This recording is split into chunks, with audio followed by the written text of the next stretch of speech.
करु तीर मारहु लखन पै जब लग न पाए पखारो। भले ही लक्ष्मण बाण मार दें पर जब तक चरण नहीं धोऊंगा पार नहीं करूंगा। आज भगवान ने देखा कि ये इसकी हट और इसका प्रेम दोनों का अनुभव किया, तो भगवान ने मुस्कुराते हुए कह दिया ठीक है जल ले आ चरण धो ले। ये दौड़ा है कटोते में भर करके गंगा जल लेकर के आया, भगवान के चरणों में रखा। श्री भगवान से कहा महाराज एक चरण आगे बढ़ाइए। अब देखो एक बड़ा प्यारा भाव, गंगा जी का प्राकट्य कहाँ से हुआ? श्री भगवान के चरण नक्श से ही गंगा जी प्रकट हुई हैं। आपने कथाओं में सुना होगा जब बलि की यज्ञ में भगवान विराट बने तो भगवान का एक चरण ब्रह्मलोक में पहुंचा और वहाँ ब्रह्मा जी ने भगवान का पूरा चरण तो धो नहीं पाया, इतना विराट था, तो एक चरण का दाहिने चरण के अंगूठे का नख केवल नाखून धो लिया और उसको अपने कमंडल में धारण किया, वही गंगा जी हैं। तो भगवान के चरण नख से प्रकट है।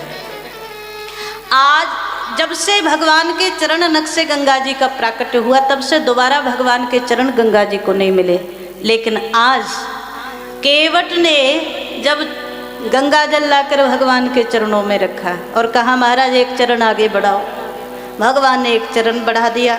ये बड़े भाव से अति आनंद उमंग अनुरागा चरण सरोज पखारन लगा, बड़े भाव से चरण धो रहा है।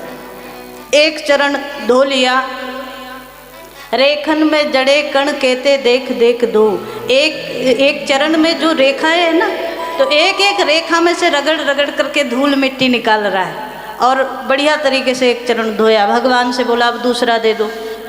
अब भगवान ने एक चरण नीचे रखा, दूसरा इसकी ओर बढ़ा दिया और जब दूसरा चरण धोने लगा और इसने देखा कि पहला तो नीचे रख गया, सो इसने सिर पकड़ा कि महाराज ये क्या कर दिया आपने? भगवान बोले क्या हुआ? केवट ने कहा 1 घंटा लगा था एक चरण को साफ करने में, वो आपने ज़मीन में रख दिया तो मिट्टी तो दोबारा लग गई। जिस धूल से मेरी नाव को नारी बनने का खतरा था वो तो दोबारा लग गई। भगवान बोले तो? केवट ने कहा तो क्या दोबारा धोना पड़ेगा?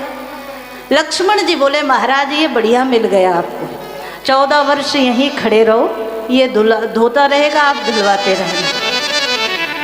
एक चरण धोएगा तो दूसरा तो जमीन में रखा जाएगा कि नहीं? भगवान बोले भैया देख ज़्यादा परेशान तो कर मत, ये बता एक चरण से तो हम खड़े होंगे ना। केवट ने कहा उपाय मैं बताता हूँ पर मेरी बात को आप समझ लें। केवट ने कहा आप दोनों चरण एक साथ मेरे पात्र में रख दीजिए।